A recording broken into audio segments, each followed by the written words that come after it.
ফালৰ পৰা চৰকাৰী স্কুলবিলাক কেনেকৈ এমেলগেমেশ্যন কৰাৰ নামত বা মাৰ্জাৰ কৰাৰ নামত কেনেকৈ বন্ধ কৰি পেলালে। নিয়মীয়া বাৰ্তাকটো ইয়াক ইমান দিবলগীয়া কথা নাছিলে। নিয়মীয়া বাৰ্তাক দিয়াৰ কথাটো হৈছে তেওঁৰ নিজৰ পেপাৰ। মানুহে পঢ়ক নপঢ়ক মানে পেপাৰখন চলিব লাগিব।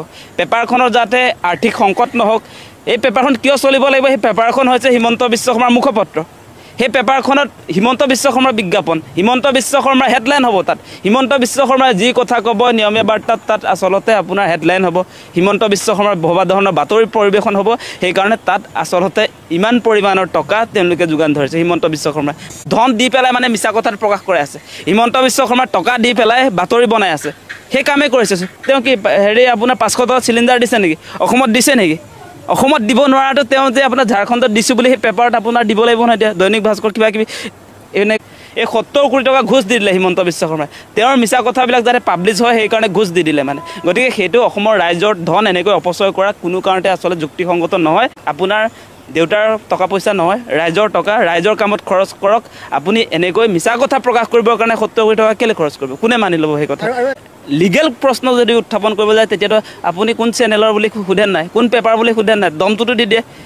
তাৰ পাছত কেনেকুৱা অৱস্থা হৈছে আপোনালোকে নিশ্চয় দেখিছে। ৰঙিয়াৰ এজন সাংবাদিক যে হিমন্ত বিশ্ব শৰ্মাক প্ৰশ্ন সোধাৰ কাৰণে তেওঁ অফিচত তেওঁৰ আই কাৰ্ড, তেওঁৰ বুম সেইবিলাক জমা দিবলগীয়া হৈছে। সেইটো হিমন্ত বিশ্ব শৰ্মাই মুখ্যমন্ত্ৰীৰ দায়িত্ব লোৱাৰ পাছত সংবাদ মাধ্যমক তেওঁ নিজৰ পকেটত ৰাখিবলৈ যত্ন কৰিছে। আমি দেখিছোঁ বিভিন্ন সময়ত। আৰু সেই তেতিয়াৰ পৰাই তেওঁ মুখ্যমন্ত্ৰী হোৱাৰ পাছতেই আমি দেখিবলৈ পালোঁ যে ৰাষ্ট্ৰীয় যিবিলাক সংবাদ মাধ্যম লগতে ৰাজ্যখনৰ সংবাদ মাধ্যমক তেওঁ নিজৰ নিয়ন্ত্ৰণত ৰাখিবৰ কাৰণে তেওঁ আচলতে টকাৰ যোগান ধৰা, সাংঘাতিক ধৰণে টকা যোগান ধৰিবলৈ আৰম্ভ কৰিলে।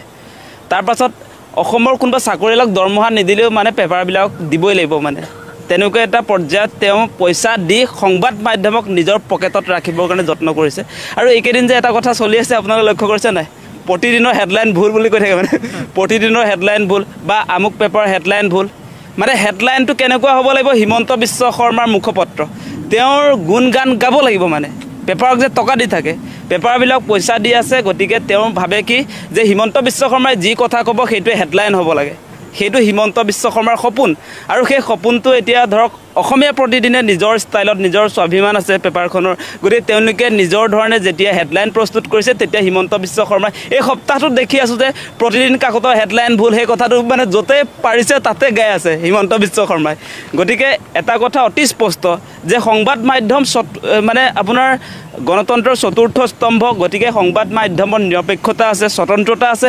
আৰু সংবাদ মাধ্যমক এনেকৈ এখন চৰকাৰে যেতিয়া নিজৰ কব্জা ৰাখিব খোজে সেইটো আচলতে গণতন্ত্ৰৰ প্ৰতি ভাবুকি।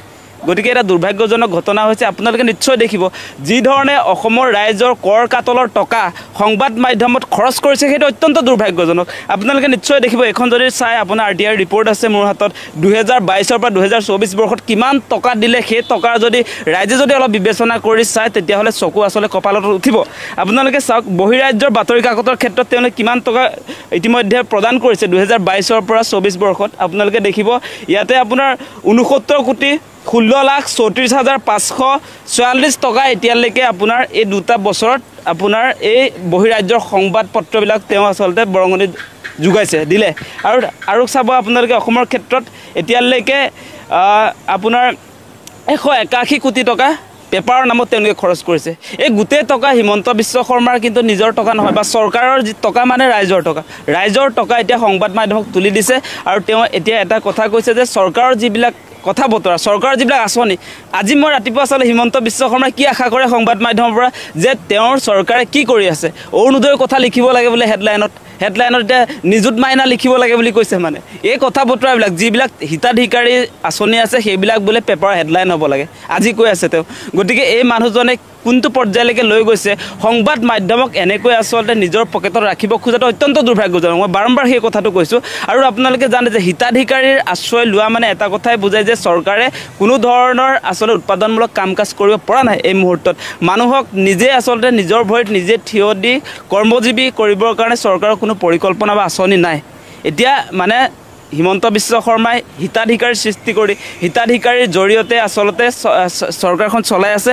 আৰু এনেকৈ তেওঁ দীৰ্ঘদিন ক্ষমতাত থাকিম বুলি ভাবিছে, সেইটোতো ভুল ধাৰণা। মানে আপোনালোকে জানে যে অসমীয়াৰ প্ৰতিদিনৰ এটা গৌৰৱোজ্জ্বল ইতিহাস আছে। নিয়মীয়া বাৰ্তাটো আহিছে নতুনকৈ। আৰু নিয়মীয়া বাৰ্তা যি ধৰণৰ আচলতে তেওঁলোকে বাতৰি পৰিৱেশন কৰে সেইটো আপোনালোকে লক্ষ্য কৰিছে, আমিও লক্ষ্য কৰি আহিছোঁ। আৰু আপোনালোকে জানে যে অসমৰ ক্ষেত্ৰত প্ৰায় 80% অসমীয়া প্ৰতিদিন পেপাৰ চলে, বাকী 20%হে বেলেগ চলে। অসমীয়া প্ৰতিদিন আচলতে আপোনালোকে জানে অসমীয়া প্ৰতিদিনৰ নিজৰ স্বকীয়তা আছে, স্বাভিমান আছে, গৌৰৱ উজ্জ্বল ইতিহাস আছে। গতিকে অসমীয়া প্ৰতিদিনকো তেওঁ আচলতে এই সময়ছোৱাত আপোনালোকে নিশ্চয় দেখিছে, ইয়াত যে মই 2022 পৰা 2024 চনৰ যিটোত চৰকাৰৰ ফালৰ পৰা টকা যোগান ধৰা বাতৰি কাকতসমূহলৈ সেই তথ্য যে ইয়াত দেখুৱাইছোঁ আপোনালোকক, ইয়াতে আপোনালোকে নিশ্চয় মন কৰিব যে অসমীয়া প্ৰতিদিনক দিয়া হৈছে আপোনাৰ এই 2 বছৰত 10 কোটি আপোনাৰ 65,46,557 মানে প্ৰায় 10.5 কোটি টকা প্ৰদান কৰা হৈছে অসমীয়া প্ৰতিদিনক এই 2 বছৰত। তাৰ বিপৰীতে আমি দেখিবলৈ পাইছোঁ নিয়মীয়া বাৰ্তাটো হিমন্ত বিশ্ব শৰ্মাৰ পেপাৰ। নিয়মীয়া বাৰ্তাৰ ইমান পাঠকো নাই অসমত, আপোনালোকে জানে। তাৰ পাছতো আপোনাৰ নিয়মীয়া বাৰ্তাত তেওঁলোকে খৰচ কৰিছে 11 কোটি প্ৰায় আপোনাৰ মই একজেক্ট ফিগাৰটো কৈ দিম আপোনালোকক, 11 কোটি আপোনাৰ 76,34,442, 11 কোটি 76,34,442 টকা আচলতে এই নিয়মীয়া বাৰ্তা নামৰ পেপাৰখন দি দিছে। গতিকে তেনেকৈ তেওঁ বিভিন্ন পেপাৰক তেনেকৈ দিছে। আৰু এই পেপাৰবিলাকক যে দিছে টকা, আপোনাৰ নিয়মীয়া বাৰ্তাকতো ইয়াক ইমান দিবলগীয়া কথা নাছিলে। নিয়মীয়া বাৰ্তাক দিয়াৰ কথাটো হৈছে তেওঁৰ নিজৰ পেপাৰ। মানুহে পঢ়ক নপঢ়ক মানে পেপাৰখন চলিব লাগিব, পেপাৰখনৰ যাতে আৰ্থিক সংকট নহওক। এই পেপাৰখন কিয় চলিব লাগিব? সেই পেপাৰখন হৈছে হিমন্ত বিশ্ব শৰ্মাৰ মুখপত্ৰ। সেই পেপাৰখনত হিমন্ত বিশ্ব শৰ্মাৰ বিজ্ঞাপন, হিমন্ত বিশ্ব শৰ্মাৰ হেডলাইন হ'ব। তাত হিমন্ত বিশ্ব শৰ্মাই যি কথা ক'ব নিয়মীয়া বাৰ্তাত তাত আচলতে আপোনাৰ হেডলাইন হ'ব। হিমন্ত বিশ্ব শৰ্মাৰ ভবা ধৰণৰ বাতৰি পৰিৱেশন হ'ব। সেইকাৰণে তাত আচলতে ইমান পৰিমাণৰ টকা তেওঁলোকে যোগান ধৰিছে হিমন্ত বিশ্ব শৰ্মাই। সেইটো আৰু একদম পোনপটীয়া কথা আমাৰ, আৰু সেইটোৱে হয়। আপোনালোকে নিশ্চয় দেখিছে যে হিমন্ত বিশ্ব শৰ্মাই মানে কি নেশ্যনেল লিডাৰ হ'বৰ কাৰণে উঠি পৰি লাগি আছে। আপোনালোকে লক্ষ্য কৰিছে নাই? তেওঁ বোলে ঝাৰখণ্ডৰ নিৰ্বাচনী প্ৰচাৰত তেওঁ কৈ আছেগৈ বোলে 500 টকা চিলিণ্ডাৰ দিব। সেই বাতৰিটো প্ৰকাশ হ'ব লাগিব নহয় এতিয়া নেশ্যনেল মিডিয়াত। তেওঁ নেশ্যনেল লিডাৰ হ'বলৈ গৈ মিছা ভুৱা কিছুমান কথা কৈ পেলাই সেই সংবাদ পত্ৰবিলাকত যাতে পেপাৰবিলাকত যাতে হেডলাইন হয় বা তাত যাতে বাতৰি হয়, সেইকাৰণে তেওঁ সেই বাহিৰৰ যিবিলাক সংবাদ মাধ্যম আছে, সংবাদ পত্ৰ আছে, সেইবিলাকত তেওঁ মোটা অংকৰ ধন তাত খৰচ কৰি দিছে। এয়া হিমন্ত বিশ্ব শৰ্মাৰ তেওঁৰ মানে কি পাৰ্চনেল এই টকাটোতো নহয়, এইটো অসমৰ ৰাইজৰ কৰ কাতলৰ ধন, অসমৰ ৰাইজৰ ধন। গতিকে এই 70 কোটি টকা যদি অসমৰ ক্ষেত্ৰত ব্যৱহাৰ কৰা হ'লে হয়নে, কৰ্মসংস্থাপনো যথেষ্ট মানুহে পালেহেঁতেন। এই 70 কোটি টকাটো সাধাৰণ টকা নহয়। ইয়াত চৰকাৰ কৰিবলৈ বহুত কাম আছিলে। গতিকে চৰকাৰে সেই কাম কাজবিলাক কৰা নাই। মুঠতে মিছা কথাবিলাক সংবাদ মাধ্যমত প্ৰকাশ হ'ব লাগে।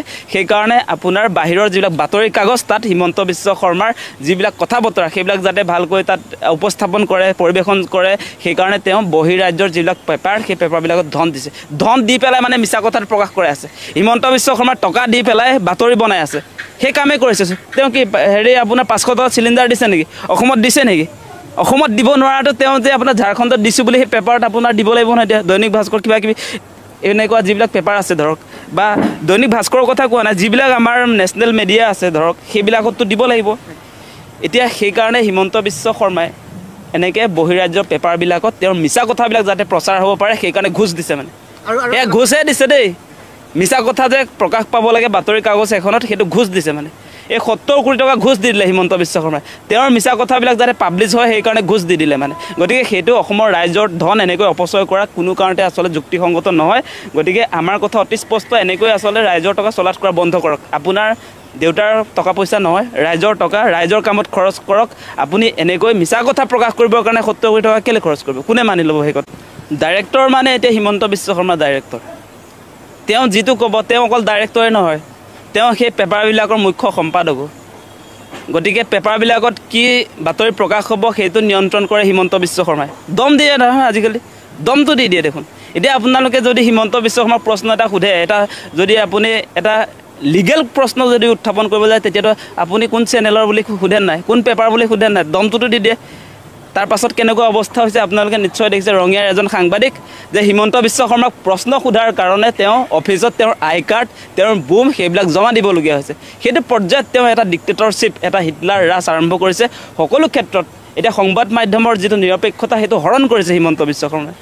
ডেইলি কৈ আছে নহয় তেওঁ যে তেওঁৰ যিবিলাক আঁচনি হিতাধিকাৰী সেই হিতাধিকাৰী কথা বতৰাহে প্ৰকাশ হ'ব লাগে আজি যে আপোনাৰ প্ৰসূতি মৃত্যুৰ ক্ষেত্ৰত দেশৰ আটাইতকৈ বেছি অসমত যে হয় সেই কথা আজি প্ৰকাশ কৰিলে তেওঁ মানে উভতি ধৰে মানে চৰকাৰখনৰ বিজ্ঞাপনবিলাকহে তাত প্ৰকাশ পাব লাগে বাতৰি কাগজসমূহত কিন্তু চৰকাৰৰ ব্যৰ্থতাবিলাক সেই চৰকাৰৰ ব্যৰ্থতাবিলাক আপুনি সংবাদ মাধ্যমত কেতিয়াও পৰিৱেশন কৰিব নোৱাৰিব বাতৰি লিখিব নোৱাৰিব এতিয়া ব্যৰ্থতা আপুনি ৰাস্তা ঘাটৰ সমস্যা সেইবিলাকৰ কথা আপুনি লিখিব নোৱাৰে আপুনি অৰুণোদয় মানে 29 লাখৰ পৰা 40 লাখ হ'ল যে দুখীয়া কৰা যিটো ফৰ্মুলা অৰুণোদয় দিলে অসম আগুৱাই যাব নেকি অৰুণোদয় যে দি আছে অৰুণোদয় দিয়াৰ পাছত দেখিছে নাই প্ৰতি বছৰে অসমৰ যিটো আপোনাৰ ৰেংক জনমূৰিয়াৰ ক্ষেত্ৰতে হওক বা যিকোনো ক্ষেত্ৰত আপোনালোকে নিশ্চয় দেখিছে আমাৰ অৱনতি ঘটিছে এতিয়া 22 নম্বৰ স্থানমানত আছে অসম গতিকে আমাৰ সৰু বৰ 33খন ৰাজ্যৰ ক্ষেত্ৰত মই কৈছোঁ যে সন্তান জন্ম দিবলৈ যাওঁতে মাতৃগৰাকী অসমতে আটাইতকৈ বেছি মৃত্যু হয় ড্ৰপ আউটৰ ক্ষেত্ৰত যিটো বিভাগত তেওঁৰ দীৰ্ঘদিন মিনিষ্টাৰ হৈ আছিলে শিক্ষা বিভাগত গতিকে আমাৰ অসমতে আটাইতকৈ বেছি ল'ৰা ছোৱালীয়ে আধাতে স্কুলেৰে